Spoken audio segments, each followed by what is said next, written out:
I'm Major Carole Smith of the Salvation Army. My husband and I co-direct the services of the Salvation Army in Buchanan County. So that includes the shelter, the core community center, the thrift store, community outreach, disaster services, and anything else the Salvation Army would be involved in here in Buchanan County.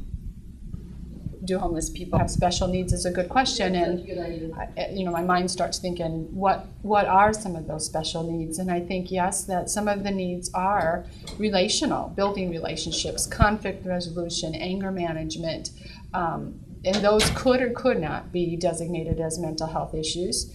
It could be that it's just a pattern of the person's life and they don't know how to work through it. Abuse could be part of that special need that they have. Do we have people who have physical and mental special needs? Mental special needs, yes. Physical special needs sometimes. However, I think we could see that escalate in the future as funding is cut. Oftentimes, the homeless shelter doesn't have the ability to take care of somebody's physical special need. For instance, if you have a person who's a paraplegic, trying to get into a homeless shelter probably would be a big nightmare for them because they're not necessarily set up to care for the person, or even though we're American disabilities accessible, it doesn't necessarily mean that everything is going to be easy for that person and that there's going to be a caregiver and all that goes with that kind of a special need. But I think everyone in our society really has special needs. None of us need the very same thing for survival that our next door neighbor does, but particularly we're talking about homeless, and I think that we probably could say yes, that a goodly number of them have a special need, and it may not be what people normally think of as a special need.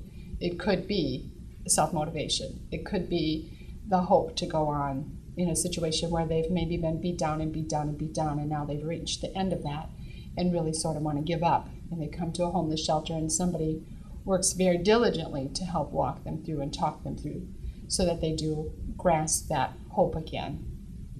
Thank you again for your interest in the issue of homelessness. This is Major Carole of the Salvation Army, St. Joseph, Missouri, and I just want to encourage you to do what you can to prevent homelessness. There are many ways people can help: by volunteering, by giving of resources, shampoos, soaps, laundry detergent, blankets, socks, underclothes, by volunteering your time with an organization. So again, thank you for your interest in this particular video. And if you have any questions, please feel free to call your local Salvation Army. I'm sure that we can put you to work and make an impact in each community that you represent.